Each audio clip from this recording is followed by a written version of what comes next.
जय माता लक्ष्मी। आज हम आपको दीपावली पूजा कैसे करें इसके बारे में बताएंगे। इस दिन लक्ष्मी पूजा का विशेष विधान है। ब्रह्म पुराण के अनुसार इस दिन अर्धरात्रि के समय लक्ष्मी महारानी सदगृहस्थों के मकानों में यत्र तत्र विचरण करती हैं। इसलिए इस दिन घर बाहर को खूब साफ सुथरा करके सजाया संवारा जाता है। दीपावली मनाने से श्री लक्ष्मी जी प्रसन्न होकर स्थायी रूप से निवास करती हैं। कहते हैं कार्तिक अमावस्या को भगवान श्री रामचंद्र जी 14 वर्ष का वनवास भोगकर तथा आसुरी वृत्तियों के प्रतीक रावण आदि का संहार करके अयोध्या लौटे थे। अयोध्या वासियों ने श्री राम के राज्यारोहण पर दीपमालाएं जलाकर महोत्सव मनाया था। इसीलिए हिंदुओं के प्रमुख त्योहारों में से दीपावली भी प्रमुख है। इस दिन उज्जैन सम्राट विक्रमादित्य का राज तिलक भी हुआ था। विक्रमी संवत का आरंभ भी तभी से माना जाता है। अतः यह एक नए वर्ष का प्रथम दिन भी है। आज के दिन वैश्य लोग अपने बही खाते बदलते हैं तथा वर्ष के लाभ हानि का ब्यौरा तैयार करते हैं।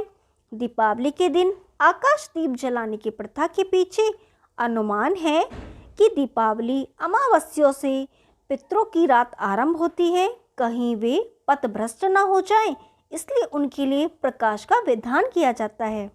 घर की सफाई करके लीप पोत कर लक्ष्मी के स्वागत की तैयारी में दीवार को चूनी अथवा गेरू से पोत कर लक्ष्मी जी का चित्र बनाओ। लक्ष्मी जी का यह फोटो लगाओ। संध्या के समय पकने वाला स्वादिष्ट व्यंजनों में दाल, चावल, हलवा, पूड़ी, बड़ा, कदली फल, पापड़ तथा अनेक प्रकार की मिठाइयाँ होनी चाहिए। लक्ष्मी जी के चित्र के सामने एक चौकी रखो, इसे मौली बांधो। इस पर मिट्टी के गणेश जी स्थापित करो, उसे रोली लगाओ। 6 मुखे दीपक बनाओ। 26 छोटे दीपक रखो, इनमें तेल तथा बत्ती डालकर जलाओ। फिर जल, मौली, चावल, फल, गुड़, अबीर, गुलाल, धूप आदि सहित पूजा करो। पूजा पहले पुरुष करें, बाद में स्त्रियां। पूजा करने के बाद एक एक दीपक घर के कोनों पर जलाकर रखो। एक छोटा तथा एक चौमुखा दीपक रखकर लक्ष्मी जी के व्रत का पूजन करो। पूजा के पश्चात तिजोरी में गणेश जी तथा लक्ष्मी जी की मूर्ति रखकर विधिवत पूजा करो।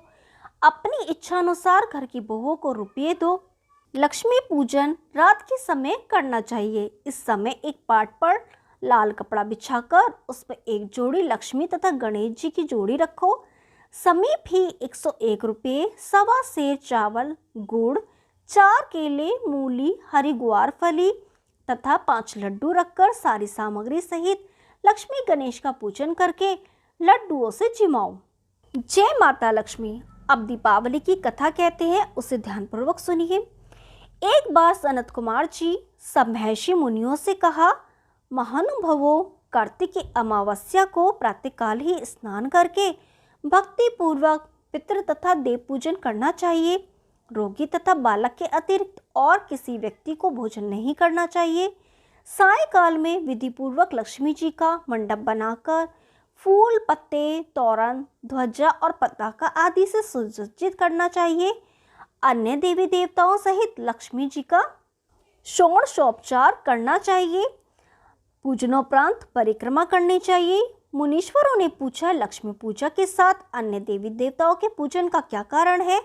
सनत कुमार जी बोले, राजा बलि के यहाँ समस्त देवी देवताओं सहित लक्ष्मी जी बंधन में थी। आज के दिन भगवान विष्णु ने उन सबको कैद से छुड़वाया था। बंधन मुक्त होते ही सब देवता लक्ष्मी जी के साथ जाकर क्षीर सागर में सो गए थे।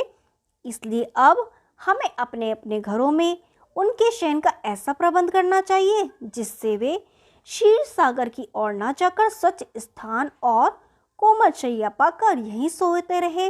जो लोग लक्ष्मी जी के स्वागत की उत्साहपूर्वक तैयारियां करते हैं, उनको छोड़कर फिर वे कहीं भी नहीं जाती हैं। रात्रि के समय लक्ष्मी जी का आवाहन करके उनका विधि पूर्वक पूजन करके नाना प्रकार के मिष्ठान का नैवेद्य अर्पण करना चाहिए। दीपक जलाने चाहिए। दीपकों को सर्वानिष्ट निवृत्ति हेतु अपने मस्तक पर घुमाकर चौराहे या शमशान में रखना चाहिए। दूसरे दिन राजा का कर्तव्य है कि नगर में ढिंढोरा पिटवाकर सब बालकों को अनेक प्रकार के खेल खेलने की आज्ञा देनी चाहिए। बालक क्या क्या खेल खेल सकते हैं इसका पता करना चाहिए।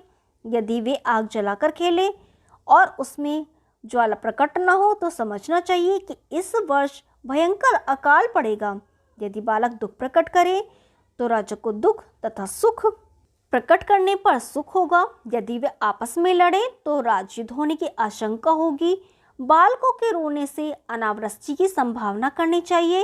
यदि वे घोड़ा बनकर खेलें तो मानना चाहिए कि किसी दूसरे राज्य पर विजय प्राप्त होगी। जय माता लक्ष्मी। यदि आपको ये कहानी पसंद आई तो वीडियो को लाइक कीजिए, शेयर कीजिए और चैनल को सब्सक्राइब कीजिए। हम आपके लिए ऐसी रोचक पुरानी कथाएं लाते रहेंगे। तब तक के लिए नमस्कार।